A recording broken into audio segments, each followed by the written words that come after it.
आज का हम लोग का पहला प्रश्न है, किसी निश्चित धनराशि पर दूसरे वर्ष के लिए अर्जित ब्याज इतना रुपया है, ब्याज दर 10% वार्षिक है, कहा जा रहा है धनराशि ज्ञात कीजिए। कैसे निकालेंगे हम लोग? तो सबसे पहले यहाँ देखें, कहा जा रहा है दूसरे वर्ष का ब्याज इतना है, तो दूसरे वर्ष का ब्याज कैसे निकालेंगे? जब ब्याज हम लोग का चक्रवृद्धि हो रहा होगा तब। तो उसके लिए क्या करेंगे, 2 साल के चक्रवृद्धि ब्याज से 1 साल का चक्रवृद्धि ब्याज घटा देंगे, तो जो आएगा हम लोग का क्या आएगा, दूसरे साल का चक्रवृद्धि ब्याज आ जाएगा। अब 2 साल का चक्रवृद्धि ब्याज कैसे निकालेंगे? मूलधन तो है नहीं, तो जो भी निकलेगा यहाँ हम लोग को परसेंटेज के रूप में निकलेगा, यानी कि 1 साल का हम लोग का CI इतना, तो 2 साल का कितना हो जाएगा? तो 2 साल का हो जाएगा हम लोग का 21%। कैसे? क्योंकि हम लोग जानते हैं कि 2 साल का CI का फॉर्मूला होता है 2R plus R square by में 100, जहां R का मान हम लोग का कितना है, 10 है। अब 1 साल का CI कितना होगा? तो जो रेट होता है वही हम लोग का 1 साल का CI होता है, तो 1 साल का CI हो गया। अब 2 साल के CI से 1 साल का CI घटा लिया, आ गया 11%, और यही हम लोग का क्या हुआ, यही हम लोग का हुआ दूसरे साल का चक्रवृद्धि ब्याज। जबकि यहाँ कहा जा रहा है कि दूसरे साल का चक्रवृद्धि ब्याज कितना है, 8096, यानी कि परसेंटेज में 11%, लेकिन रुपया में यही हम लोग का कितना है, 8096 रुपया। कहा जा रहा है धनराशि ज्ञात कीजिए, तो परसेंटेज हम लोग का धनराशि कितना होता है, 100%, यानी 11% का मान इतना, तो 100% का मान कितना निकाल लेंगे। परसेंटेज से परसेंटेज गया, 11 से काटेंगे, 11 से 77, 11 से 33, 11 से 66, गुना करेंगे तो 73600। ऑप्शन नंबर 3 हम लोग का आंसर होगा। हम लोग का अगला प्रश्न है, कोई धनराशि वार्षिक रूप से संयोजित होने वाली कितने प्रतिशत वार्षिक चक्रवृद्धि ब्याज दर पर 2 वर्ष में 97 गुना हो जाएगी? कहा जा रहा है उत्तर को दशमलव के एक स्थान तक पूर्णांकित करें। ठीक है, निकाल लेते हैं। पहले मूलधन फिर मिश्रधन। यदि मूलधन हम लोग का कहा जा रहा है क्या, 97 गुना, 97 गुना का मतलब कुछ न कुछ तो मूलधन रहा होगा। मान लेते हैं मूलधन 1, यानी मूलधन यदि 1, तो 2 साल के बाद मिश्रधन कितना हो जाएगा, 97। 2 साल के बाद हम लोग को क्या निकालना है, हम लोग को निकालना है दर, और दर निकालने के लिए क्या करेंगे, सबसे पहला हम लोग का काम होता है, जब तक ये दोनों कट रहा होगा काटेंगे, कट तो नहीं रहा है। अब जब नहीं कट रहा है तो देखें कितने साल का हम लोग का CI मिश्रधन दिया गया है CI पर, तो 2 साल के लिए, तो क्या करेंगे, 2 साल का हम लोग का होता है रूट, यानी इसको अंडर रूट चढ़ाएंगे। यही हम लोग का यदि 3 वर्ष का होता तो क्या चढ़ाते हैं, यहाँ क्यूब रूट चढ़ाते हैं। अब 1 का हम लोग का क्या हो जाएगा, 1 ही हो जाएगा, लेकिन 97 का क्या होगा, अंडर रूट 97 का मान कितना होगा, तो उसके लिए क्या करेंगे हम लोग, देखेंगे हम लोग कि 97 हम लोग का किस संख्या के आसपास में है जिसका स्क्वायर रूट निकालना आसान हो। तो 97 100 के नजदीक में है, और 100 का स्क्वायर रूट निकालना आसान होता है, तो क्या करेंगे हम लोग, इसको 100 मान लेंगे। तो जैसे ही इसको 100 मानेंगे तो 100 का स्क्वायर रूट कितना होता है, 10। लेकिन 100 से ये कितना कम है, 3 कम, तो माइनस करेंगे इसमें हम लोग 3, डिवाइडेड बाई जितना आया है उसका 2 गुना से इसको भाग देंगे, तो 10 का 2 गुना 20। अब 3/20 का मान हम लोग का कितना आएगा, तो इसके लिए क्या करेंगे हम लोग, कोशिश करेंगे कि 20 हम लोग का 100 बन जाए। तो 20 को 100 बनाने के लिए 5 से गुना कर देंगे, जब नीचे 5 से किए तो ऊपर भी 5 से गुना कर देंगे। अब 20 × 5 = 100, यानी 20 × 5 लिखे या बटा में 100 लिखे, बात तो एक ही हम लोग का है। तो इसका मतलब ये हो जाएगा 10 माइनस कितना हो जाएगा, 15, 15 में 100 से भाग देंगे तो 0.15, और इसका मान हो जाएगा हम लोग का 9.85 आ जाएगा। 10 में से इसको घटा देंगे माइनस से, तो यानी कि अंडर रूट 97 का मान 9.85 हम लोग का आ गया। इसका मतलब ये हुआ कि यदि मूलधन हम लोग का इतना है तो 1 साल के बाद मिश्रधन इतना हो जाएगा, तो ब्याज कितना मिलेगा, तो मिश्रधन में से मूलधन को घटा देंगे तो 8.85 इतना का हम लोग को ब्याज मिला। निकालना क्या है, दर, तो दर बराबर क्या होता है, जो ब्याज मिला, ब्याज बटा में कितना पर मिला, 1 पर मिला, 1 पर हम लोग को क्या निकालना है, दर, यानी 100%, 100 में कितना, तो 100 में कितना, 100 से गुना कर देंगे। जैसे ही 100 से गुना करेंगे तो हम लोग का ये 10 हम लोग क्या होगा, खत्म हो जाएगा। 885 आएगा, और 885 के नजदीक जो भी हम लोग का आंसर होगा वही हम लोग का आंसर हो जाएगा, यानी जो भी ऑप्शन में हम लोग का इसके नजदीक में होगा वही हम लोग का सीधा सीधा आंसर होगा। अब यहाँ हम लोग देख रहे हैं कि एक तो हम लोग का नजदीक में ये है और एक ये है, दोनों हम लोग का 885 के नजदीक में ही है। लेकिन अब इन दोनों में देखेंगे कि इन दोनों में सबसे नजदीक कौन है 885 के, तो यहाँ हम लोग का यही नजदीक होगा, यही आंसर हो जाएगा। क्यों? क्योंकि यहाँ 0.6 है, यहाँ 0.8 है, यानी ये बहुत ही नजदीक है इसके, इसलिए हम लोग का ऑप्शन नंबर 1 आंसर होगा। हम लोग का अगला प्रश्न है, किसी निश्चित धनराशि पर 14% वार्षिक ब्याज दर से 2 वर्ष में प्राप्त साधारण ब्याज तथा वार्षिक रूप से संयोजित होने वाली चक्रवृद्धि ब्याज के बीच अंतर यदि इतना है तो धनराशि यानी मूलधन ज्ञात कीजिए। कहा जा रहा पूर्णांकित किए बिना पूर्णांक में उत्तर दीजिए। कैसे निकालेंगे? तो सबसे पहले हम लोग देखेंगे कि क्या दिया जा रहा है। अंतर दिया जा रहा है, रेट दिया जा रहा है, समय दिया जा रहा है, धन यानी मूलधन निकालना है। तो मूलधन बराबर क्या हो जाएगा? मूलधन बराबर हो जाएगा डायरेक्ट हम लोग का फॉर्मूला 100/r का होल स्क्वायर इंटू डी। लेकिन किसके लिए? ये फॉर्मूला हम लोग का 2 साल के अंतर के लिए है। अब सीधा सीधा हम लोग मान बैठा देंगे। हम लोग को क्या निकालना? मूलधन निकालना है। तो मूलधन बराबर ऊपर 100, तो 100 का स्क्वायर करेंगे 1 2 3 4 आ जाएगा। नीचे आर का मतलब रेट, 14 का स्क्वायर करेंगे 196 आ जाएगा, इंटू डी अंतर कितना है? 633। अब यहाँ हम लोग यदि भाग देना चाहें यानी डायरेक्ट काटना चाहें तो पूरी तरह से कटेगा नहीं।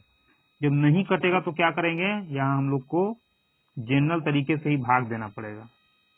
भाग दे लेते हैं 6 3 3, इसमें हम लोग भाग देंगे 196 से। अब सबसे पहले देख रहे हैं कि 32 तो सब में है, यानी 3 और 2 से हम लोग का भाग लगेगा ही लगेगा। तो 3 2 से लगाते हैं। सबसे पहले 3 से 36 28 में 1, 19 57 1 58, 8 5 13, 8 4 12, ये हो गया हम लोग का काम खत्म। 0 तो पॉइंट हो जाएगा। अब कितना बार में? तो 32 दे रहा है तो 2 बार में जाएगा। 6 दूना 12 का 2 हाथ में 1, 19 दूना 38 1 39, 8 हो गया, 4 9 5 14 हो गया। ये हम लोग का खत्म। अब इसके बाद हम लोग को खुद से सोचना है, क्योंकि कहीं भी कुछ और कॉमन नहीं है। कॉमन हम लोग का दोनों में चारों में 32 ही था, इसलिए हम लोग यहाँ तक आराम से भाग दे दिए। अब इसके बाद हम लोग को खुद सोचना है कि कितने बार में ये जाएगा। तो 19 3 57, यहाँ हम लोग का 58 है, 19 3 57, इसको भी 3 से गुना करेंगे 36 18 आएगा।